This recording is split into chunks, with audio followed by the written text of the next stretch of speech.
الحمد لله الذي أنار عباده المتقين بنور كتابه المبين وجعل القرآن شفاء لما في الصدور وهدى ورحمة للمؤمنين وأرسل رسوله بالهدى ودين الحق ليظهره على الدين كله ولو كره المشركون أشهد أن لا إله إلا الله وحده لا شريك له إله الأولين والآخرين وأشهد أن محمدا عبده ورسوله وخيرته من خلقه أجمعين صلى الله عليه وعلى آله وصحبه والتابعين ومن تبعهم بإحسان إلى يوم الدين وسبحانك اللهم لا علم لنا إلا ما علمتنا إنك أنت العليم الحكيم رب اشرح لي صدري ويسر لي أمري واحلل عقدة من لساني يفقه قولي أما بعد السلام عليكم ورحمة الله وبركاته barkanmu da sake saduwa a wannan masallaci mai tarin albarka masallacin ibn taymiya a wannan gari na arlit a wannan rana ta asabar wacce ta daidai da ranar 16 ga watan sha'ban hijira 1443 wanda ya daidai da ranar 19 ga watan 3 2022 miladiya don ci gaba da majalisinmu na tafsirin alkur'ani mai girma wanda muke gabatarwa a kowane mako wanda muna karatu cikin suratu ali imran wannan shine darasinmu na 14 a cikin wannan sura kuma shine darasi na 241 a cikin alkur'ani yau da izinin Allah ta'ala za mu tashi aya ta 16 faɗin Allah ta'ala alladhina yaquluna rabbana innana amanna faghfir lana dhunubana wa qina adhaban nar bismillahir rahmanir rahim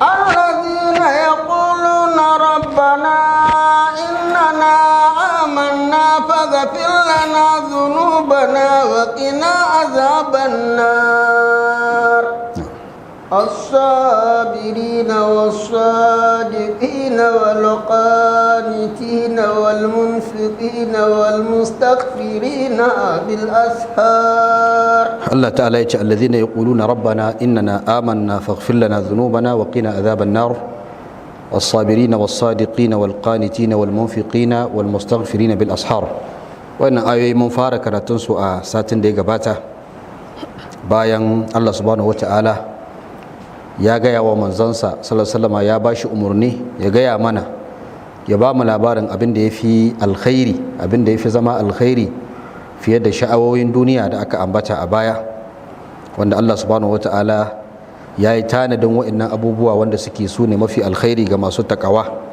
wanda abin da ya musu tanadi din shine gidajen aljanna wanda koramu suna gudana karkashin su da kuma matayen aure masu tsarki da kuma wata irin yarda daga Allah subhanahu wata'ala zai lullube su da yardansa domin Allah mai gani ne game da bayinsa to wa'annan waɗanda suke masu takawa waɗanda Allah ya musu tanadin aljanna da ni'imominta wanda muka ambata su ne allazina yaquluna rabbana amanna su ne allazina yaquluna rabbana innana amanna su ne wanda suke cewa ya ubangijinmu lalle mu mun yi imani kamar da muka faɗa a baya domin wannan kalma ta imani da kuma sifofin da za su biyo baya wanda za a ambata a ayar da za ta biyo baya sifofi ne wanda ba dukkan bayan Allah bane suke sifatuwa da su dole sai bayan Allah masu takawa kenan sai ya zama allazina za ta koma zuwa ga lillazina taqaw wanda aka ambata a ayar da ta gabata wanda Allah subhanahu wataala yake ba da labari su ne wanda suke cewa allazina yaquluna rabbana innana amanna muka ce alqawlu anan ya kunshi alqawlu bil lisan ya kuma kunshi al-i'tiqadu bil janan ya kunshi kudurcewa a zuciya kenan a cikin ayar akwai wato tabbatar da cewa imanin nasu da kuma nuna tubansu ga Allah da sauran sifofi da aka ambata a tattare da su ko da za a ambata a tattare da su sifofi ne wanda suke maimaituwa a koyaushe shi yasa aka yi amfani da siga ta mudari'i aka ce alladhina yaquluna dan a nuna cewa wannan qaulu nasu na iman wannan abin da suke faɗa na imani da sauran abubuwan da suke aikatawa na alkhairi abubuwa ne da suke maimaituwa a kowane lokaci shi yasa aka ce alladhina yaquluna rabbana innana amanna wanda suke cewa ya ubangijinmu, suka yi tawassuli da rububiyya, suka ce ya ubangijinmu domin mukami ne na addu'a. don haka tawassuli da rububiyya zai fi dacewa a wannan guri. kuma kamar suna nuna cewa ba don rububiyar ubangiji ba to da ba za su dace da wannan imanin ba.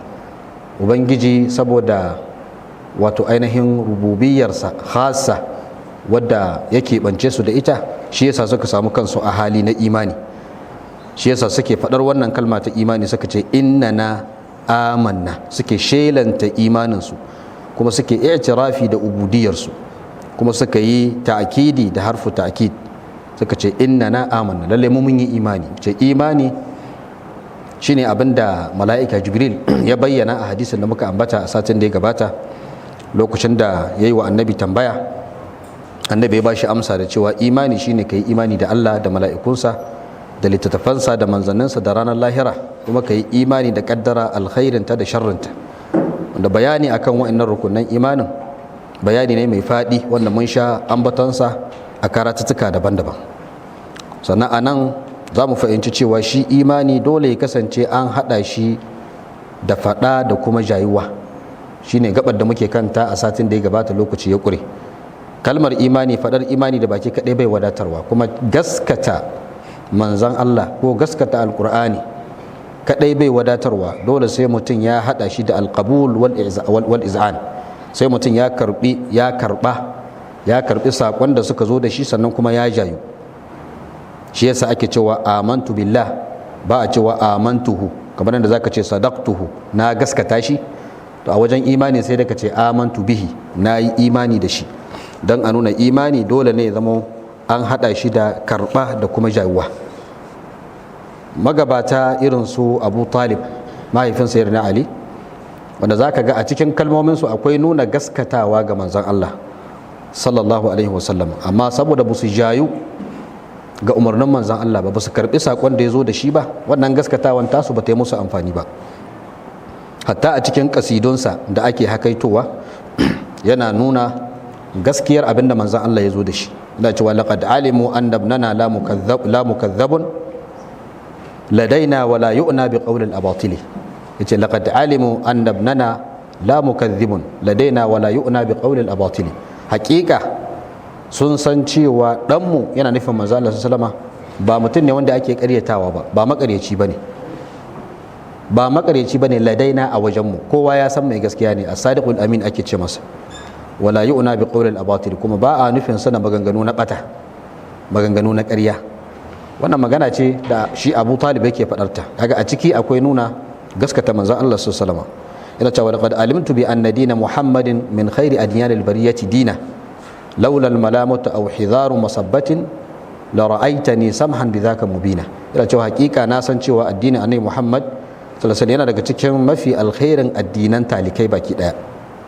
yace ba dan tsoron zargi ba, laulal malamatu aw hizaru masabbatin, ba dan tsoron zargi ba ko jin tsoron zagi, yace la ra'aitani samhan bidhaka mubina, da ka ganni wato mai saukin hali game da addininka, mai biyayya gare shi, mubinan mai bayyanawa. kenan ya gaskata manzon Allah sallallahu alaihi wasallam, amma gaskatawarsa bata kasance gaskatawa wadda take kunshe da karba da kuma jawuwa ba. shi yasa ba a karba daga gare shi ba, ya mutu akan kafirci. shi yasa dole imani sai mutum ya gaskata da zuciya, sannan ya karba, sannan kuma ya jayu ga dokoki na imani, dokoki na musulunci, sannan ya zama mumini. Allah ta'ala ya ce alladhina yaquluna rabbana innana amanna, su ne wanda suke cewa ya ubangijinmu lalle mu mun yi imani, faghfir lana dhunubana, da haka ka gafarta mana zunubanmu. fa'un anan lissababiyya ce, ai bi sababi imani na faghfir lana, saboda sababin imanin nan namu to ya Allah ka gafarta mana. domin imani ko shakka babu wasila ce ta samun gafaran ubangiji. a duk lokacin da imanin mutum yayi karfi, to sababban samun gafaransa za su yi karfi. shi yasa idan mutum ya tsarkake imaninsa ga Allah, to sai ya kasance ayyukan alkhairin sama za su rika tafiyar da munanan ayyukansa. shi yasa suka ce faghfir lana, ka gafarta mana, ai bi sababil imani ighfir lana, saboda imanin mu ya Allah ka gafarta mana. wannan kuma yana daga cikin babun tawassuli da ayyukan da'a domin a karbi addu'arka.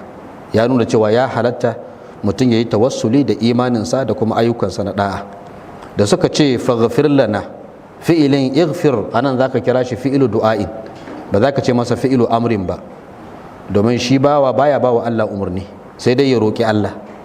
Kenan duk wata siga da ta zo da siga ta umarni wadda ake fuskantar da ita zuwa ga Allah, to wannan fi'ilin ana kiransa fi'ilu du'a'in, ba a ce masa fi'ilu amrin. Kalmar al-maghfiratu da larabci ma'akuza ce min al-ghafru, an samo ta daga al-ghafru wanda shine as-sitru ma'al wiqaya, sitircewa tare da samar da kariya. Daga nan ne ake kiran al-mighfaru, mighfar hular kwano wanda mayaki yake sawa a kansa domin ya sitirce kansa daga ya samawa kansa kariya daga farmakin kibiya idan an harbo shi da kibiya. Kenan idan aka ce al-maghfira ba wai sitircewa kadai bane, a'a sitircewa tare da samar da kariya. Shi yasa ake cewa maghfiratul dhunubi, gafaran zunubi shine sitruha anin nasi wal afu an uqubatiha, shine a sitirce wannan zunuban daga mutane. Ya zama Allah ya sitirce maka zunubin mutane ba za su gani ba, ba za su sani ba, ya zama an sitirce ka. Bayan wannan kuma a yafe maka uqubar wannan zunubin. Kenan maghfira abubuwa guda biyu ne, na farko a sitirce ka ba wanda zai san kayi, sannan kuma na biyu a yafe maka shi, ba za a yi maka uquba a kansa ba. Abin da yake nuni zuwa ga wannan shine hadisin manzon Allah sallallahu alaihi wasallam da yake cewa Allah zai keɓanta da bawansa a ranar gobe kiyama, bawansa mai imani, ya tabbatar masa da zunubansa da ya aikata, ya ce amilta kaza wa amilta kaza wa kaza wa amilta kaza, har sai bawan ya tabbatar ya ce ya Allah na aikata. Sai Allah ya ce masa qad satartuha alayka fid dunya wa ana aghfiruha laka al-yawm, hakika na satirce maka wa'annan zunuban a duniya kuma a yau zan gafarta maka su, mana ba zan kama ka da laifin su ba. Hadisi ne wanda Bukhari da Muslim suka rawaito shi. Shi yasa ake cewa su bani Isra'il idan ɗayansu ya aikata zunubi, to sai ya wayi gari sai ya samu wannan zunubin a rubuce a bakin kofar gidansa. In ya aikata zina, da safe da ya tashi sai ga an rubuta wani ya yi zina a bakin kofar gidansa. Kowa sai ya sani. In ya yi zunubi sai ya wayi gari ya samu an rubuta zunubin da ya yi a bakin kofa, don a tona masa asiri, a tona asirinsa. Haka aka yi musu uquba bani Isra'il. Amma wannan al'umma ta manzon Allah sallallahu alaihi wasallama, sai Allah ya suturce mutum a yayin da yake aikata zunubi. Kaga wannan abin a godewa Allah, a yabawa Allah akan sa ne. Sai dai sai ya bude mana kuma kofar tuba, ba a ce kuma dan an suturce ka ba ka ci gaba da aikatawa. Sai Allah ya bude mana kofar tuba, ya ce qul ya ibadiyal ladzina asrafu ala anfusihim la taqnatu min rahmatillah inna Allah yaghfiru dhunuba jami'a. Yace ka ce ya ku bayina waɗanda suka yi israfi, suka aikata manya-manyan laifuffuka ga kawunan su, kada ku fidda rai daga rahmar Allah, lalle Allah yana gafarta zunubi gaba daya. Shi yasa abinda ake bukata a wajen mu shine tuba. Allah yakan yi wa bawansa jinkiri, ya ci gaba da jinkirta masa. To idan an yi masa muwafaka, ya samu gaman katar, ya yi wa kansa wa'azi, ya yi wa kansa karatun tanatsu, ya ji kunyar ubangijinsa, ya ji tsoron ranar da ubangiji zai kunyata shi, to sai ya tuba. Domin ɗan adam ya san cewa idan har yana aikata laifi a ɓoye a cikin sirri, Allah yana suturce shi, to akwai ranar da Allah zai kunyata shi idan har bai tuba ba. Idan har bai tuba ba, to akwai ranar da Allah zai kunyata shi. Amma idan ya tuba, to sai Allah ya karɓi tubansa, sai ya musanya masa wannan mummunan aikin ya koma kyakkyawan aiki. Shi yasa Allah ya ce alladhina yaquluna rabbana innana amanna faghfir lana dhunubana, suka ce ka gafarta mana zunubanmu. Lafazin az-zunub sune al-ma'asi, shine dangin zunubai, laifuffuka da ake aikatawa. Zunubi kuma ko da ya zama kaba'ir ko ya zama sagha'ir, ko ya zama kaba'ir ko ya zama sagha'ir. Akan iya gane zunubi a matsayin, akan iya gane wannan zunubi kabira ce min al-kaba'ir, shine idan zunubin an rattaba wata ukuba a kansa. Misali Allah ya ce in mutum ya aikata zai masa azaba, ko zai yi fushi da shi, ko a kore masa imani, ko a zartar da haddi a kansa, ko wani abu irin wannan. To da wannan ake gane kaba'ir. Shi kuma zunubin da aka ce kada ka aikata ba tare da an rattaba wata ukuba a kai ba, to wannan shi ake cewa sagha'ir. To kowanne daga cikin biyun yana buƙatuwa zuwa ga gafaran Allah. Sagha'ir da kaba'ir kowanne yana buƙatar gafara, kowanne yana buƙatar ka roƙi Allah ya gafarta maka. Su sagha'ir ko dai ya zama za a kankare maka su ta hanyar aikata kyawawan ayyuka, ko ya zama za a kankare maka su ne ta hanyar tuba. to idan za a kankare maka saga'ir ɗinka ta hanyar kyawawan ayyukan da ka aikata, in ka aikata kyakkyawan aiki sai a kankare maka saga'ir, to anan za a kankare saga'ir ɗin ne kaɗai, amma ba za a musanya su su koma lada ba. In dai ta hanyar ka aikata aikin kirki ne, sai aikin kirkin ka ya janyo aka shafe maka saga'ir ɗinka, to anan za a shafe maka su ne kaɗai, amma ba za a canza su su koma lada ba. Amma idan aka kankare maka su ta hanyar tuba ne ka yi sai aka kankare maka zunubanka, to a lokacin sai a canza su su koma kyawawa. Allah ta'ala ya ce innal hasanatu yuzhibuna sayyi'at, lalle kyawawan ayyuka suna tafiyar da munana.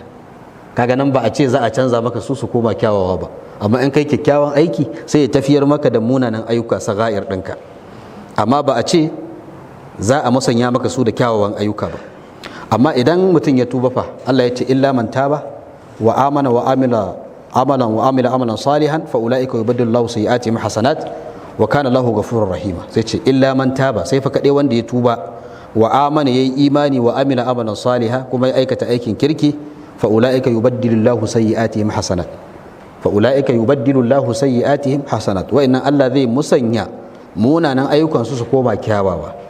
Kaga idan mutum ya tuba bayan an kankare masa zanuban, to kuma sai a canza su su koma kyawawa. Amma in ba ta hanyar tuba bane, to nan ba za a canza su su koma kyawawa ba, sai dai a goge maka su kawai. Wa kana Allahu ghafurur rahima, shi kuma Allah ya kasance mai yawan gafara mai yawan jinkai.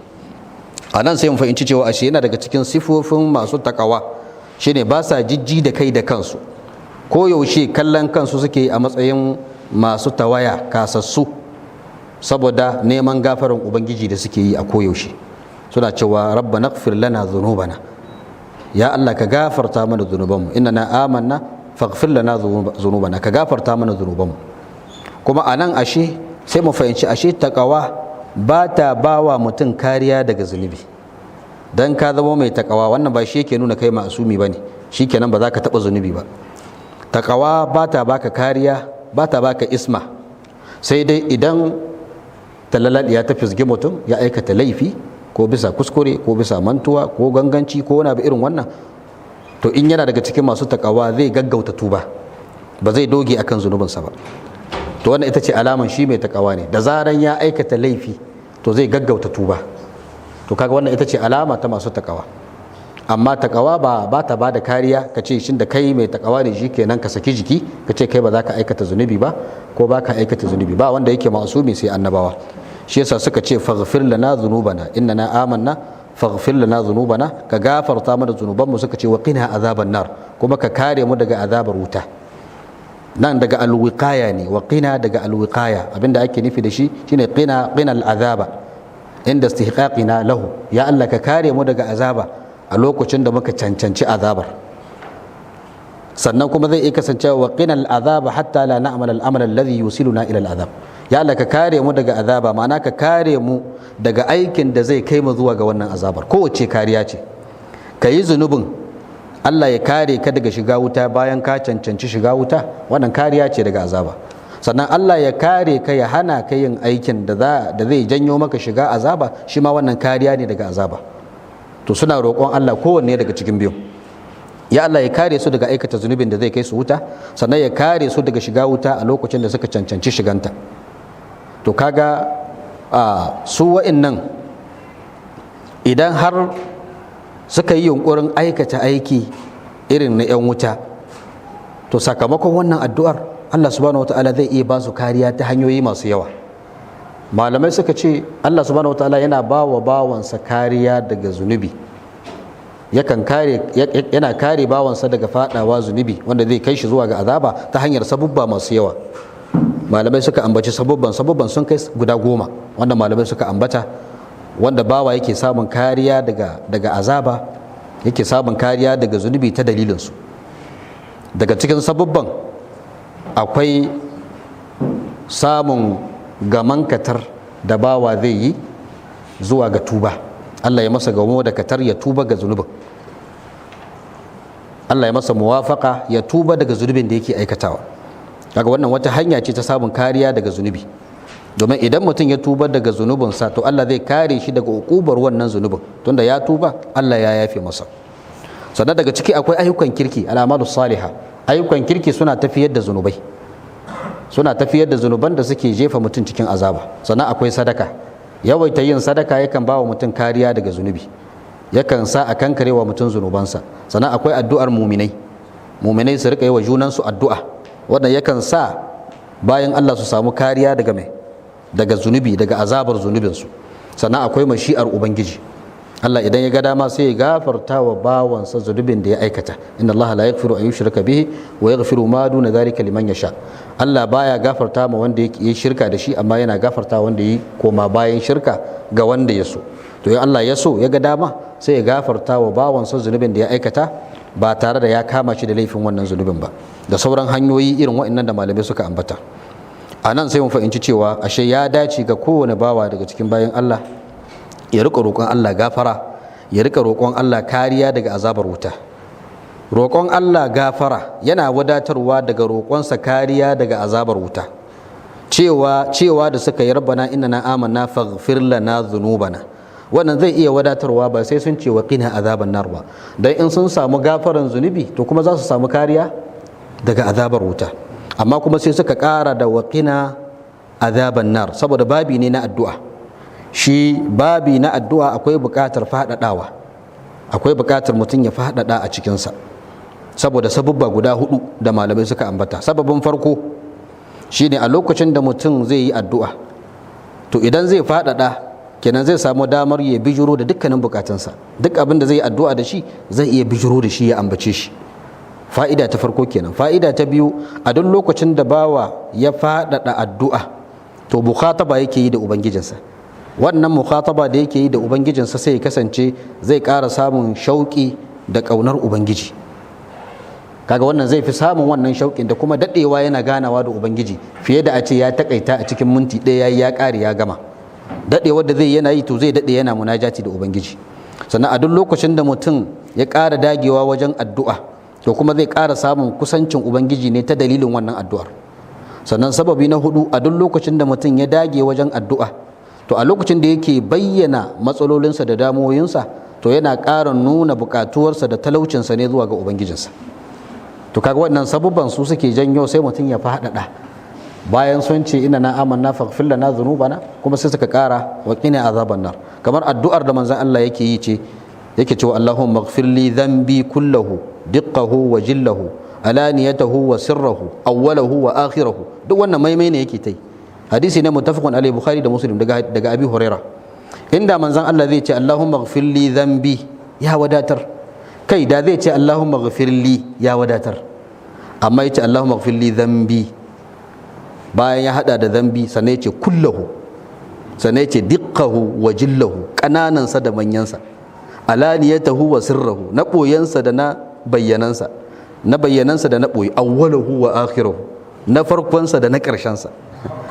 To kaga wannan faɗaɗawa ne a babi na addu'a. Shi yasa suka hada da waqina azaban nar, ka ba mu kariya daga azabar wuta. Anan akwai tabbatar da wuta cewa wuta wato wuta aba ce wadda take tabbatacciya, akwai ta kamar yadda dalilai suka tabbatar. Wannan ayar tana tabbatar da haka. Sannan wannan wutar za ta zamo gidan dawwama ga kafirai, kuma za ta zamo gidan azabtarwa ga masu saƙo. Masu sabo za su shiga wuta amma ba za su dawoma a ciki ba inda suna tare da imani, amma kafirai su ne wanda in sun shiga wuta za su dawoma a ciki har abada. Allah ya kare mu. Shi yasa waɗannan bayan Allah suke roƙon Allah, a takaice suke cewa Allah subhanahu wataala yake bada labari, allazina yaquluna rabbana, kabar ka ce waɗannan masu takawa da Allah ya ambata a ayat da ta gabata, allazina taqaw sune allazina yaquluna rabbana, da suke cewa ya ubangijinmu innana amanna, lalle mu mun yi imani, faghfir lana dhunubana, ka gafarta mana zunubanmu, wa qina azaban nar, kuma sannan ka kare mu daga azabar wuta. Da suka ce as-sabirina, mai metata الصابرين والصادقين والقانتين والمنفقين بالأسهار والمستغفرين بالأسهار والمنفقين والمستغفرين بالأسهار. تكتشي الصابرين والصادقين والقانتين والمنفقين والمستغفرين بالأسحار. sannan sai Allah subhanahu wataala ya sifata su da wasu sifofi guda 5 masu daraja wanda sha'anin wa'annan sifofin su ɗora masu hankali akan ƙoƙarin koyi da masu wa'annan sifofin. Sannan kuma sifofi ne wanda suke nuni zuwa ga ƙarfin imanin wa'annan masu takawa da Allah subhanahu wata'ala yake mana bayani a kansu. Allah ta'ala ya ce as-sabirina, masu haƙuri, wato as-sabirina, wato wa'annan masu takawa din masu haƙuri ne. As-sabirin, masu haƙuri, wannan na'at ne na alladhina taqaw inda rabbihim. Allah ya ce masu haƙuri ne. Kaga anan Allah subhanahu wata'ala kamar yana zaburar da mu ne akan mu kasance masu haƙuri. Alƙur'ani yana zaburar da mabiyansa akan su yi wa kansu kwalliya da wannan sifa ta haƙuri. Shi yasa malamai suke cewa a cikin Alƙur'ani akwai zaburarwa da Allah subhanahu wataala ya yi zuwa ga bayansa cewa su kasance masu haƙuri, guri da ya kai guri 70, sama da guri 70 Allah subhanahu wataala ya zaburar da bayansa a cikin Alƙur'ani cewa su kasance masu haƙuri. Nan as-sabiri na wato kalmar as-sabir ismu fa'il ne min as-sabr, ismu fa'il ne daga as-sabr. Kalmar as-sabr a asali shine al-habsu, ko kace habsun nafsi ala kulli makruhin yashqu alaiha ihtimaluhu, shine wato tsare rai, mutum ya tsare kansa daga dukkan wani abin ki da ɗaukansa zai ma rai wahala. Duk wani abin da rai ba ta so, wanda daurewa daukan wannan abin yakan ba wa rai wahala, to ta daure masa ana kiran wannan abin as-sabr. A shari'ance idan aka ce as-sabr shine habsun nafsi an maharimillah, mutum ya kare kansa daga abubuwa da Allah ya haramta, wanda shi ake cewa as-sabr. Shi yasa malamai suke cewa haƙuri nau'i uku ne a shari'a. Akwai sabrun ala ta'atillahi azza wa jal, haƙuri akan yi wa Allah da'a. Akwai sabrun an ma'siyatillah, akwai haƙuri game da saban Allah. Akwai sabrun an aqdarillahi al-mu'lima, akwai haƙuri game da abubuwa na kaddaran ubangiji masu raɗaɗi, kaddara mai raɗaɗi. To haƙuri akan wani abubuwa duka ana kiransa as-sabr a shari'anci.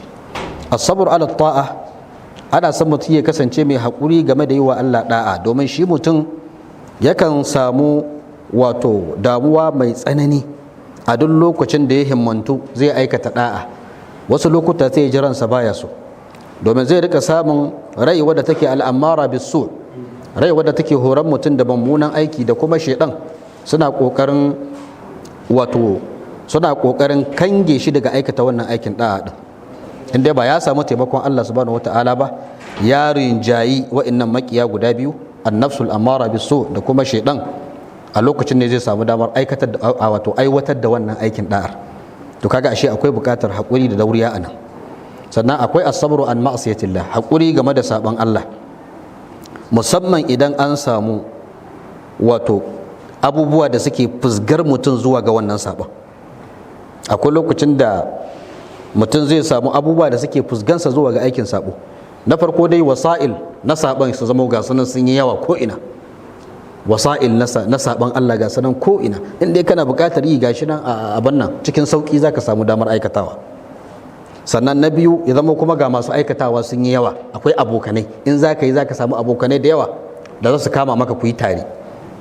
Na uku kuma mutum ya zama yana da ƙuruciya takan ƙarawa mutum wato ƙaimi wajen aikata mai aikinsa, takan fisgi mutum zuwa ga aikin saɓo. Sannan ga masu kira zuwa ga saɓon, suna masa kwalliya, suna kira zuwa gare shi, suna nuna cewa shine wayewa, shine burgewa. To irin wannan hali haƙuri wajen saɓo yana da muhimmanci sosai. Sannan kuma ya zama an samu adamul mu'arid, abinda zai yi fito na fito da aikata sabon ya zama babu. Duk wani abin da zai tinkari sabon ya yi fito na fito da shi, babu shi. Ya zama babu karfin imani a cikin zukatan mutane, babu takawa a cikin zukatan mutane. Hukuma ba sa ɗaukar matakai ga masu aikata sabo, in an aikata a kawo mutum a yi masa hukuncin da shari'a ta ce ba a yi. Kuma malamai masu wa'azi ya zama wa'azi ya yi karanci, to sai zama duk damar da za a aikata sabo ga ta nan ta samu. To a irin wannan halin ba wanda zai tsira daga fadawa ayyukan sabo. In baka fada wannan ba za ka fada wannan, sai wanda Allah ya kare. Shi yasa manzon Allah sallallahu alaihi wasallam a cikin jimillar ya ambata mana, a cikin jimillar waɗanda za su samu kansu a cikin inuwar ubangiji ranar da babu wata inuwa sai inuwarsa, yace akwai rajulun da atuhum ra'atun zatu mansabin wa jamalin faqala inni akhafullah. mutumin da mace ma'abuciya nasaba da kyau ta neme shi zuwa ga yayi zina da ita amma yace ni ina jin tsoron Allah ba zan aikata ba, annabi ya ce wannan ya cancanta zai samu kansa tare da mutanen nan guda 7 wanda za su samu kansu a cikin inuwar Allah a ranar da babu inuwa sai inuwar Allah. Hadisi na Bukhari da Muslim, hadisin Abi Huraira. Yana daga cikin abin da yake nuna ƙarfin juriya da haƙuri akan sabon Allah kisar annabi Yusuf a lokacin da matan nan Imratul Azizi ta neme shi ga kanta alhali tana shugabarsa, gata da kyau gata da kaza duk abubuwa gashi da ƙuruciya gashi saurayi, amma Allah subhanahu wataala ya kare shi, ya ga burhanin ubangijinsa, ya ga aya ta ubangijinsa, Allah subhanahu wataala ya kare shi daga wannan zunubin. Akwai kissar mutumin nan cikin bani Isra'il wanda manzon Allah sallallahu alaihi wasallam yake ba mu labari, wanda ya kasance yana neman wata yar onkul ɗinsa, wato yar amminsa, yana neman ta tana kiyawa, sai lokacin da ta shiga wata matsananciyar matsala sai ta zo ta nemi bukata a wajensa, ya ce ba zai biya mata bukatar ba sai ta yarda da bukatarsa shi ma. To saboda matsuwa ta ce ta yarda, da ka ya ɗauki abin da take bukata, kuɗi ne masu yawa ya bata, sannan ta bashi dama, sai da ya samu matsayin da irin matsayin da miji yake samu tsakaninsa da matarsa, sannan ta ce masa ittaqillah, ta ce wala tafuddal khatima wala tafuddal khatama illa bi haqqihi, ta ce ka ji tsoron Allah kada ka sanya zobe sai da haƙƙinsa. Ya tashi daga gare ta alhali tana daga cikin mafi soyuwa a gare shi, saboda ta tunatar da shi Allah, ya ji tsoron Allah ya haƙura ya kyale ta. Kaga wannan misalai ne akan as-sabr anil ma'siyah, haƙuri game da saban Allah yakan ba wa mutum matsayi na daraja a gaban Allah. Hadisi na Bukhari da Muslim su ma sun fitar da shi. Bangaren abin da ya shafi as-sabr ala aqdarillah al-mu'lima, haƙuri game da kaddaran ubangiji wadda take mai raɗaɗi, wannan ma misalai akan sa sana nan da yawa. Misali guda ɗaya shine misalin annabi Ayyub alaihi salam, ya yi haƙuri wanda yake mai girma, ya yi shekaru mai yawa bayi da lafiya amma kuma yana ta haƙuri. Allah subhanahu wataala ya yabe shi akan wannan, ya ce inna wajadnahu sabira ni'mal abdu innahu awwab, lalle mu mun same shi mai haƙuri, ma dalla da shi a matsayin bawa, innahu awwab, lalle shi mai komawa ne zuwa ga Allah. Wannan yana nuna haƙurin annabi Ayyub, wanda kuma wannan yana daga cikin nau'in haƙuri akan aqdarillah al-mu'lima. Haka yana daga cikin haƙuri akan ƙaddarar ubangiji mai raɗaɗi shine haƙuri akan ayyukan ɗa'a, wato haƙuri akan matsaloli da mutum zai fuskanta, raɗaɗi da mutum zai fuskanta sakamakon kiran mutane zuwa ga yi wa Allah ɗa'a, kamar haƙurin da annabawa suka yi. Mutane sun cutar da su saboda da'awa, mutane sun cutar da annabawan Allah saboda kira zuwa ga Allah, amma kuma suka jure, suka yi haƙuri, suka ci gaba da kira. Wa'annan sun yi haƙuri akan ƙaddaran ubangiji wadda take mai raɗaɗi, akan fi'ili wanda yake ikhtiyari, aiki wanda yake su ne suka zaɓi, wato aikin da kake da zaɓi a kansa.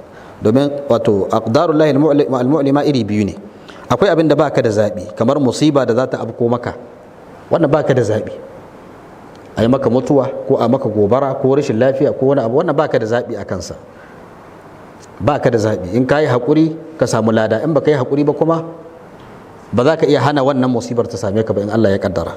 To amma akwai haƙuri akan cutarwa wadda kai ne ka zaɓi ka yi haƙurin, kamar irin haƙurin da annabawa suka yi. Tunda in sun ga dama sai su fasa da'awar, malami mai wa'azi ana zagin sa, ga dama ba sai ya bari ba, amma bai bari ba, ya ci gaba da yi, ana zagin nasa, wani ana jifansa, wani a kashe shi ma a hanyar da'awa, amma kuma ya ci gaba da yi saboda aiki ne wanda Allah subhanahu wataala yake so, shi yasa yake haƙuri a kansa dan ya dace da falalar da masu haƙuri suke samu. To kaga wannan shi ma haƙuri ne akan kaddaran ubangiji wadda take mai raɗaɗi. Shi yasa annabi sallallahu alaihi wasallam ya kasance ya fi kowa haƙuri a babin da'awa. Annabi sallallahu alaihi misali ne game da haƙuri akan kaddaran ubangiji mai raɗaɗi, domin mutanensa sun cutar da shi. Ya je garin Ta'ifa wajen wa'azi, aka yi ta jifansa, aka turo wawaye suka biyo shi suka yi ta jifansa, har suka yi masa rakiya tafiya mai nisa suna jifan manzon Allah sallallahu alaihi wasallam, tafiya mai nisa. Amma da Allah subhanahu wataala ya aiko mala'ika in yana so a azabtar da su, ya ce a'a ya yafe musu, yana so daga cikin tsatsan su a samu wanda za su yi imani, su taimaka wa addinin musulunci. Haka mutanen Makka sun cutar da manzon Allah sallallahu alaihi wasallama. Wata rana manzon Allah yana sallah a Ka'aba, gurin da yafi kowane guri aminci a doron duniya, yana cikin sajada aka samu wani wawa daga cikin wawayen Qurayshawa ya ɗauko mahaifar raƙuma ya je ya ɗora a bayan manzon Allah yana cikin sajada. Manzon Allah ya ci gaba da zama cikin sajada bai ɗago ba, sai da ‘yarsa Fadima radiyallahu anha ta zo ta ture wannan ƙazantar daga bayan manzon Allah sallallahu alaihi wasallam, sannan ya ɗago. Hadisi ne Bukhari da Muslim sun ruwaito shi. Sannan manzon Allah ya ɗago. Amma duk da wannan azabtarwar da manzon Allah yake fuskanta, bai yi hijira ya bar garin Makka ba, sai da Allah subhanahu wataala ya umarce shi da yin hijira, sannan yin hijira. Wannan kaga ya nuna hakurin manzon Allah sallallahu alaihi wasallam. Shi yasa Allah ya bi masu hakuri, ya ce as-sabirina, sannan ya ce was-sadiqina, masu hakuri sannan da masu gaskiya. As-sidqu in aka ce gaskiya shine al-mutabaqatu lil waqi', shine dacewa abai ya dace da abin da yake abkuwa, shine abai ya dace da abin da yake gaskiya. In aka ce wani sadiq ne, shine wanda labarinsa yake dacewa da daidai. Kadhib kuma shine labarinsa wanda labarinsa yake sabawa daidai. In aka ce as-sidqu, gaskiya takan kasance ta hanyar magana, takan kasance ta hanyar aiki, takan kasancewa tare da Allah, takan kasancewa tare da bayan Allah. Gaskiya ta hanyar magana shine ka faɗi abin da ya dace da daidai. Idan aka ce wane ya zo, ka ce wane ya zo, kuma aka tabbatar da cewa ya zo din, to sai a ce wane yayi gaskiya. Ka ce ya zo kuma gashi ya zo. To gaskiya tana daga cikin mafi kamalar siffofin 'yan adam, mafi darajar siffofin 'yan adam. Shi yasa Allah subhanahu wataala ya umarci bayansa su kasance masu yi wa kansu kwalliya da wannan sifa ta gaskiya a cikin ayoyi da yawa na Alkur'ani. Daga cikin ayoyin akwai faɗin Allah ta'ala, ya ayyuhallazina amanu taqullaha wa kunu ma'as sadiqin. Allah ya ce ya ku masu imani ku ji tsoron Allah kuma ku kasance tare da masu gaskiya.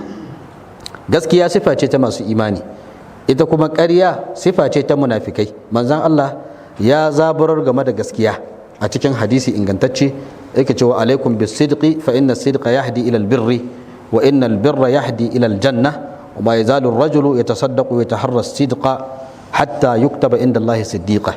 Yace ku kasance masu gaskiya, domin gaskiya tana shiryawa zuwa ga aikin kirki, kuma aikin kirki yana shiryawa zuwa ga aljanna. Yace mutum ba zai gushe ba yana gaskiya, yana kirdadon gaskiya har sai an rubuta shi a wajen Allah a matsayin mai gaskiya. Hadisi ne tabbatacce, Imam Bukhari ya fitar da shi, Imam Muslim ma ya fitar da shi. Wannan yana nuna falalar gaskiya. Allah ya subhanahu wataala ya yi kira zuwa gare ta, ya zaburan game da mu kasance tare da masu gaskiya. Manzo Allah ya zaburar da mu kasance masu gaskiya. Siddiqiyya ita kuma martaba ce wadda take biwa martaba ta annabta. Daga muqami na annabta sai muqami na siddiqiyya, ita ce martaba ta biyu, wadda Allah ya ce wa man yuti Allah war rasula fa ulaika ma alladhina an'ama Allahu alaihim minan nabiyyin was siddiqin was shuhada was salihin. Duk wanda yayi wa Allah da manzansa da'a, to wa'annan suna tare da wanda Allah ya musu ni'ima daga annabawa da siddiqai. Kaga shine muqami na biyu. Sannan ya ce was shuhada da shahidai was salihin da mutanen kirki. To wannan gaskiya a wajen fada, gaskiya a wajen magana kenan. Gaskiya a wajen aiki kuwa shine mutum ya bayyana abin da yake, wato mutum kada ya bayyana sabanin baɗininsa, kada ka bayyana sabanin abin da yake shine a zuciyanka. Wannan shine gaskiya a aikace. Duk wanda zai bayyana wa ɗan uwansa soyayya a zahiri, amma a cikin zuciyansa yana ƙinsa, to kaga wannan mai bai yi gaskiya ba a cikin aikinsa. Ya bayyana masa soyayya a zahiri, amma a zuciyansa ƙinsa yake yi. Ko ya bayyana wa mutane cewa shi mai imani ne, ya zo yana sallah tare da mutane, yana sadaka, yana halartar majalisan ilimi, amma kuma zuciyarsa tana kunshe da kafirci. To kaga wannan makaryaci ne. Makaryaci ne, amma ƙarya a aikace a yayin da ya bayyana sabanin baɗininsa. Na farkon kaga yayi wa Allah ƙarya ne, ya zama kadhibun, yayi wa mutane ƙarya, ya zama kadhibun ma ibadillah, makaryaci tare da bayin Allah. Saboda me? Ya bayyana musu sabanin abin da yake a zuciyarsa, ya nuna maka soyayya alhali kiyayya ce a zuciyarsa. Na biyun kuma ya zama kadhibun ma Allah, makaryaci tare da Allah, ya bayyana cewa shi musulmi ne mai imani amma kuma kafirci ne a kunshi a zuciyarsa, wanda wannan shi ake cewa munafirci. Wannan shi ake cewa munafirci. To kaga wannan ita ce misalin ƙarya a aikace, wato ƙarya a aikace, wanda gaskiya a aikace shine ka faɗi in ka nuna wa mutum soyayya a zahiri ya zama har cikin zuciyanka haka ne, in ka bayyana imani a zahiri to ya zama har cikin zuciyanka haka ne. To kaga wannan shine gaskiya a aikace. Don haka dai gaskiya ɗabi'a ce mai girma wanda ba kowa yake samun ta ba sai wanda Allah ya masa gaman katar daga cikin wanda Allah ya wa ni'ima. Mutum ba zai gushe ba yana gaskiya har sai an rubuta shi a wajen Allah cewa shi mai gaskiya ne. Allah ya ce was-sadiqina, sannan ya ce wal munfiqina wal qanitina, da kuma masu kankan da kai. Al qanitun shi ma ismu fa'il ne daga al qunut. Al qunut ana itlaqin sa akan ma'anoni masu yawa, amma ma'anar da za ta fi dacewa da wannan ayar, abinda ake nufi da al-qunut shine dawamut ta'a, dawama akan yi wa Allah da'a.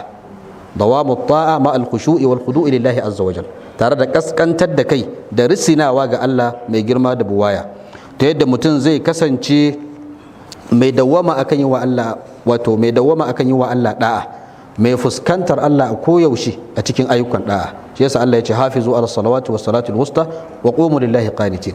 Ku kiyaye salloli, musamman sallah ta tsakiya, kuma ku tsayu domin Allah kuna masu kaskantar da kai. Wa qumu lillahi qanitin ay khashi'in, ku kasance masu kankan da kai ga Allah. Shi yasa a lokacin da ayar ta sauka sai aka umarci sahabbai da su yi shiru a cikin sallah, aka hane su da yin magana a cikin sallah. Hadisi ne wanda Imam Bukhari da Muslim sun fitar da shi. Kenan al-qunut anan wato yusawwiru, wato ana suwaranta shi da al-iz'an al-mutlaq li rabbil alamin, miƙa jayuwa, miƙa wuya a sake ga Allah ubangijin halittu, shi ake cewa al-qunut. Al-qanitin sune wanda suke kaskantar da kai, suke dawwama cikin yi wa Allah da'a tare da kaskantar da kai. Sannan ya ce wal munfiqina, da masu ciyar da dukiyoyinsu. Al-munfiqun wato daga al-infaq ne, daga anfaqa, ya ciyar da dukiyarsa, ay bazalan nafaqa, ya ɗauki dukiyarsa ya ciyar. Nafaqa kuma shine ikhrajul mal, fitar da dukiya ka bayar da ita a cikin hanya ta alkhairi. Allah subhanahu wataala ya zaburan game da infaki a cikin alkur'ani a ayoyi masu yawa. A cikin suratul baqara mun yi dogon karatu a cikin ayoyin da suke kwadaitarwa game da infaki, suke nuna falalar infaki. Misalin da za mu kawo a nan faɗin Allah ta'ala, qul inna rabbi yabsutu rizqa liman yasha'u min ibadihi wa yaqdiru lah wa ma anfaqtum min shay'in fa huwa yukhlifu wa huwa khairur raziqin. Allah ta'ala ce kul ka ce da su inna rabbi yabsutu rizqa liman yasha, lalle ubangiji na yana shimfida arziki ga wanda ya so, yana shimfida arziki ga wanda ya so min ibadihi daga cikin bayinsa, wa yaqdiru lahu, kuma yakan kuntata ga wanda ya so. Sai ce wa ma anfaqtum min shay'in, duk wani abu da kuka ciyar na dukiya komai kankantarsa, fa huwa yukhlifu, to Allah zai maye muku da shi, Allah zai mayar muku da shi. Allah subhanahu wataala zai baku sakamakonsa, sannan sakamakon linkin ba linkin, wa huwa khairur raziqin, kuma Allah shine mafi alkhairin masu arziktawa. Wannan a suratu Saba aya ta 39. Shi yasa Allah subhanahu wataala ya bayyana a wasu ayoyi na daban mizanin yanda ciyarwan ake so ta kasance. Allah ya ce wallazina idza anfaqu lam yusrifu wa lam yaqturu wa kana baina dhalika qawama. Mutanen kirki ibadur rahman sune wanda idan sun ciyar to ba sa yin israfi, kuma ba sa yin ƙwauro, ba sa wuce gona da iri wajen ciyarwa, ciyar da iyali, kuma ba sa yin ƙwauro. Wa kana baina zalika qawama, kuma ya kasance tsaka-tsaki tsakankanin israfi da kuma ƙwauro. Suratul Furqan aya ta 67. Sannan yace wala taj'al yadaka maghlulatan ila unuqika wala tabsutha kullal basti, kada ka sanya hannunka ya zama wato kukume zuwa ga wuyanka, ma'ana ka zama wanda ba ka yin kyauta, ba wanda yake cin abinka, kai a irin su alhaji kankamo din nan, to kar ka kasance haka. Sannan kuma wala tabsutha kullal basti, kuma kada ka shimfida hannun dukkanin shimfidawa, ya zama duk abin da ka samu shikenan zaka dauka ka ciyar kai ka zauna haka, to zaka zauna a matsayin abin zargi. A suratul Isra aya ta 29. Dan haka ba a son mutum ya kasance mai ƙwauro wajen ciyarwa, kuma ba a so mutum ya kasance mai israfi. Wannan shine ma'auni. Ma'aunin kuma yakan bambamta tsakanin wato bambancin halayyar mutane, da bambantuwar zamanin da suke ciki, da kuma bambancin garuruwan da suke ciki. Zai iya kasancewa a ba israfi ne a wajen wani, amma a wajen wani ba israfi ba ne. Don haka kudin da talaka zai kashe, mai kudi zai kashe a gidansa a wuni, shi na talaka ya masa wata ɗaya a gidansa, shi mai kuɗi abincin rana ɗaya ne, amma a gidan talaka abincin wata ɗaya ne. To kaga shi wancan ba za a ce ya yi israfi ba, saboda suna da akwai bambanci tsakanin wannan da wannan. Abin da ba a so dai abin ya wuce wato gwargwadon bukata. Ciyarwan fakiri ba za ta zama kamar ciyarwar mawadaci ba.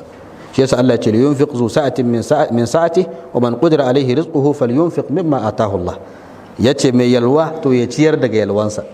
A ga iyalanka alhamdulillah bulbul da su haka tunda akwai yalwa.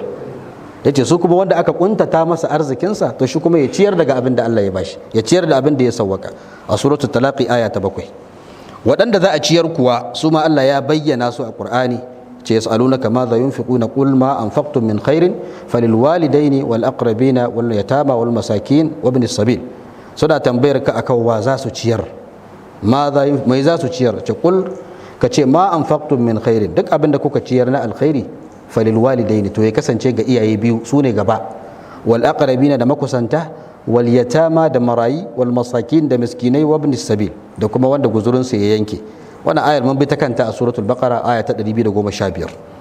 Da haka hanyoyin ciyarwa shine duk wata hanyar da ake bukata, ko ya zama musulmi ne suke bukata gaba ɗayansu, ko kuma ya zama wani ne daga cikin musulmin yake bukata. Bukatar musulmi shine bukatar a ciyar fi sabilillah, a ciyar a cikin hanyar Allah, a ciyar da dukiya a cikin hanyar Allah. Wannan bukata ce ta musulmi baki ɗayansu.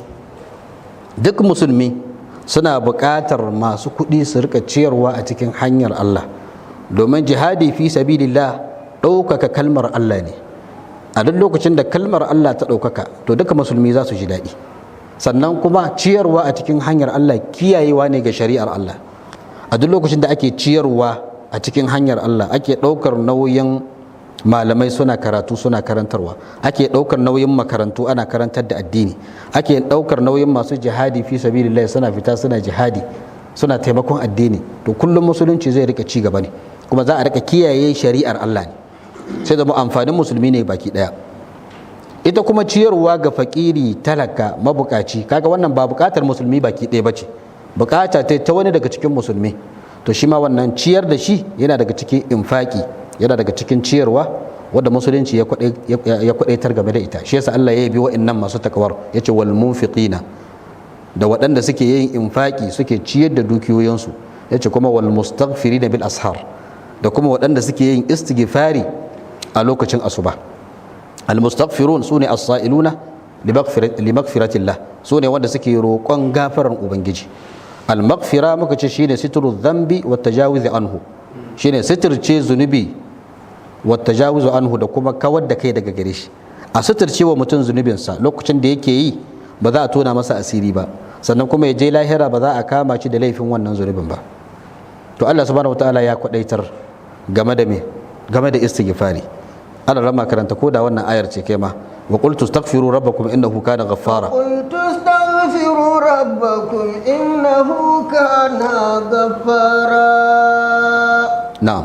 يرسل السماء عليكم مدرارا. نعم.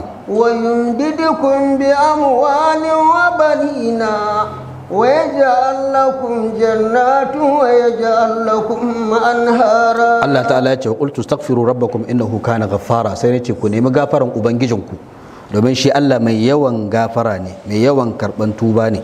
Yursilu samaa alaikum midrara, idan kuka yawaita istighfari Allah zai aiko sama akan ku tana zubar da ruwa masu albarka. Wa yumdidukum bi amwalin wa banina, sannan ya taimake ku da dukiyoyi masu yawa da 'ya'ya masu albarka. Wa yaj'al lakum jannatin wa yaj'al lakum anhara, sannan ya sanya muku gonaki jardan na abinci da 'ya'yan itace na marmari, sannan ya sanya muku ƙoramu na ruwa. Wannan duka a dalilin istighfari.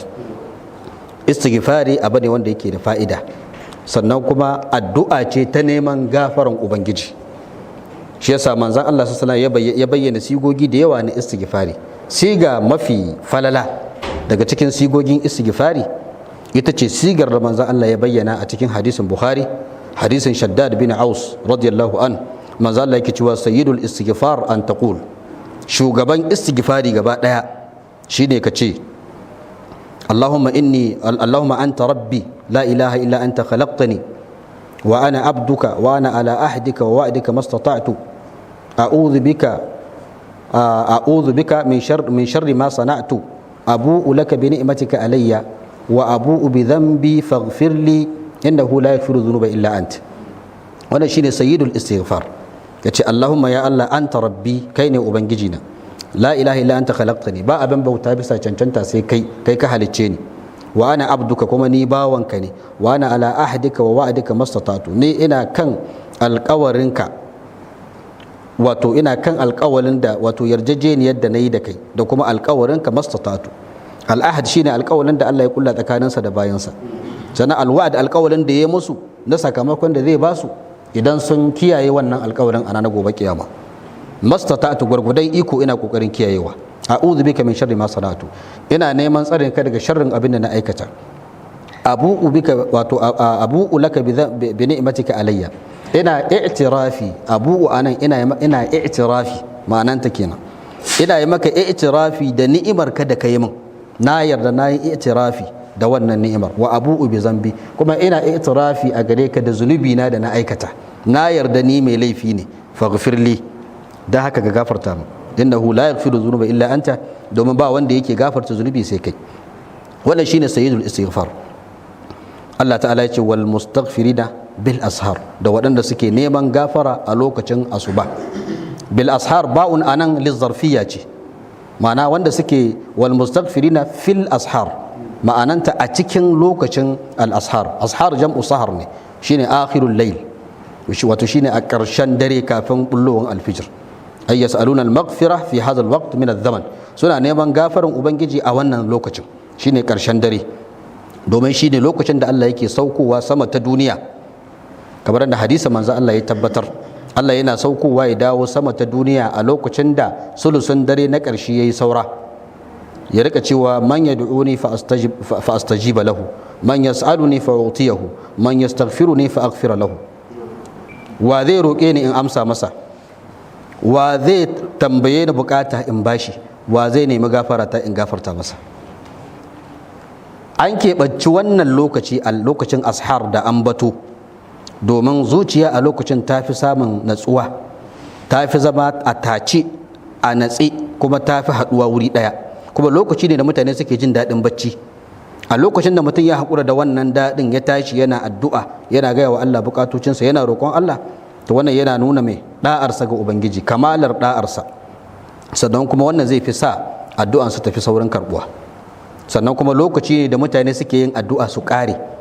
A lokacin da mutum yayi, wato lokacin da mutum yayi ibada ya kare, in kaga mutum yana yin istighfari bil ashar, to galibi yakan yi wannan istighfari ne bayan yayi qiyamul layli, yayi nafilfili, yayi karatun qur'ani, to lokacin ne zai yi istighfari. To kaga lokaci ne da ya kare ibada ta tahajjudi. Shi kuma mutum ana buƙatar idan ya ƙare ibada, to ya roƙi Allah, ya nemi gafaran Allah bayan kammala wannan ibadar. Shi yasa ake shar'anta mana yin istighfari so uku bayan mun gama sallah, bayan mun gama sallan farilla. In kana gama sallan farilla ka sallame, to ba a san ka ce komai sai ka yi istighfari so uku. Hadisi ne wanda yake tabbatacce, Imam Muslim ya fitar da shi a kitabul masajid wa mawadi'us salah, babu istihbab az-zikri ba'da salati wa bayan sifatihi, hadisi mai lamba 591. Idan mutum ya kare sallah, kar ya fara wata magana, kar ya ce komai, sai ya fara da istighfari. Sannan Allah subhanahu wata'ala, ku tashi wani ya tashi ya tada. Allah subhanahu wata'ala ya yi umarni mu nemi gafaran Allah a lokacin da muka yi aikin haji.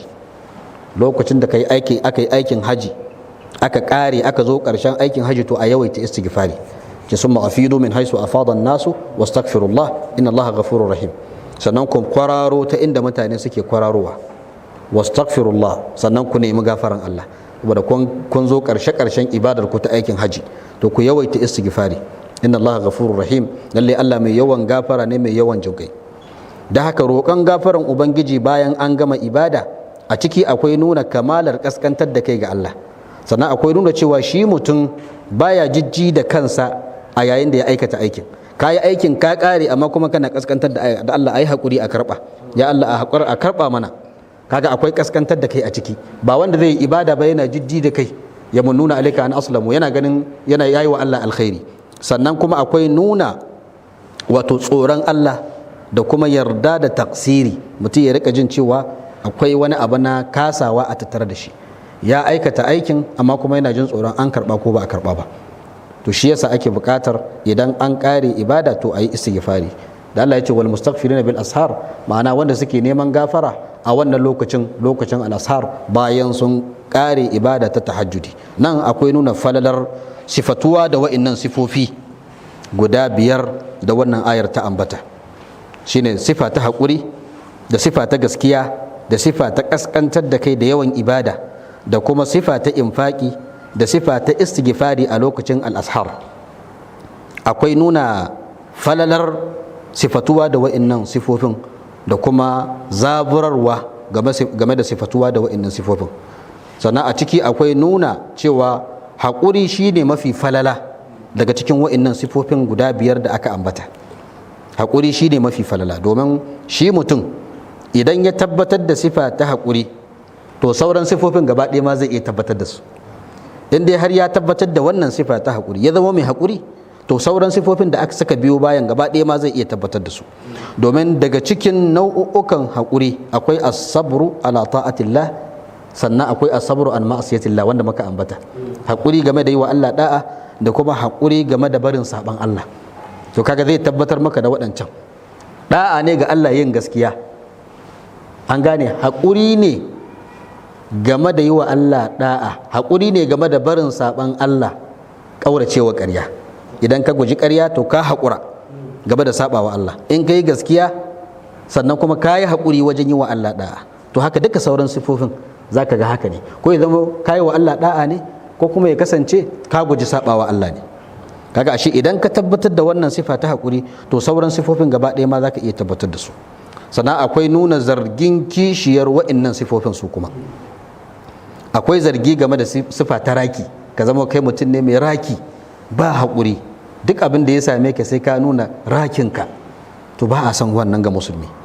Sannan akwai zargi game da sifa ta ƙarya, an gane ko, domin ƙarya tana kai zuwa ga fajirci kuma yana kai mutum zuwa ga mai zuwa ga wuta. Mutum ba zai gushe ba, zai yi ta ƙarya har sai an rubuta shi a wajen Allah maƙaryaci. Allah ya kiyaye. Sannan akwai zargi game da sifa ta ƙarancin da'a, mutum ya zama bai damu da yawaita yi wa Allah da'a ba. Karatun da muka yi a ƙarshen makarantar mu anan bayani akan abu zaburarwa game da yawaita ayyukan da'a da gaggawa wajen aikata ayyukan da'a. Domin zaka ga mutane suna da wato ƙarancin aikata ayyukan da'a, sai dai ƙoƙari wajen aikata ayyukan duniya, amma wajen ayyukan da'a sai ga mutane suna da sanyin jiki. Sannan akwai zargi game da sifa ta rowa, al-bukhl wa shuh, rowa da dukiya, rowa da jikinka, rowa da dukiyarka a cikin wato hanyar Allah ko taimakon bayan Allah, rowa da gangar jikinka wajen taimakon musulunci da taimakon bayan Allah. Akwai zargi game da wannan. Sannan akwai zargi game da sifa ta girman kai game da istighfari. Mutum kawai ya rika jin girman kai, shi me yayi balle ya nemi gafara. Wani balarabe wa mahaifin shi ya rasu, aka zo ana to Allahumma ighfir lahu, yace zambu shunu, wai me yayi laifinsa, zunubin me yayi balle ce Allah ya gafarta mishi. Wato akwai masu jin girman kai, su gani suke me suka yi ma, wani laifi balle ya istighfari, balle ya tuba ya istighfari. To wannan kuskure ne. Annabi ma da Allah ya yafe masa abin da yayi da abin da zai yi nan gaba, ce yana neman gafarar Allah so 70 ko so 100 a wata ruwaya a kowane yini, balantana kai. To da wannan za mu ga cewa wannan ayar mai daraja ko in wa'annan ayoyi masu daraja sun yi mana bayani game da abubuwa na kwaɗayi da marmari wanda mutane suke marmarinsu, wanda zukatan mutane suke karkata zuwa gare su a ɗabi'ance. Allah subhanahu wa ta'ala ya bayyana mana wa'annan abubuwa jin daɗin duniya ne fa kawai, jin daɗi ne na rayuwar duniya, kuma jin daɗi ne wanda yake haɗe da wasu abubuwa na sharri, yake haɗu da wasu abubuwa na cutarwa. Sannan ya shiryar da mu zuwa ga abin da ya fi falala, zuwa ga abin da ya fi ni'ima, zuwa ga abin da yake shine mai wanzuwa, wanda shine ƙoƙarin neman ni'imar aljanna. Sannan ya mana bushara game da samun yardarsa da samun aljannarsa, matukar mun tsaya akan addininsa, matukar mun amsa kiransa, mun amsa kiran manzansa sallallahu alaihi wasallam. Shi kuma Allah shine mai shiryewa, shine wanda yake shiryar da wanda ya so zuwa ga tafarki madaidaici. Haka a takaice Allah ya ce as-sabirina, wa'annan masu takawa din su ne masu haƙuri, was-sadiqina masu gaskiya, wal-qanitina masu yawan ibada, wal-munfiqina masu ciyar da dukiyoyinsu, wal-mustaghfirina bil ashar masu yawan wato istighfari neman gafaran Allah a lokacin asuba. A nan za mu tsaya saboda lokaci, da fatan abin da muka faɗa ya zama daidai Allah ya ba mu lada, kurakurai Allah ya yafe mana. Tafsir kuma sai na azumi insha Allah na watan Ramadan idan ya zo, daga yau za mu tsaye da tafsiri sai cikin watan Ramadan wanda ake na Ramadan wanda aka saba insha Allah. Da fatan abin da muka faɗa ya zama daidai Allah ya ba mu lada, kurakurai Allah ya yafe mana. Subhanakallahumma bihamdika ashhadu an la ilaha illa anta astaghfiruka wa atubu ilaik. Wa sallallahu wa sallim wa barik ala nabiyyina Muhammad wa ala alihi wa sahbihi ajma'in. Wa assalamu alaikum wa rahmatullah.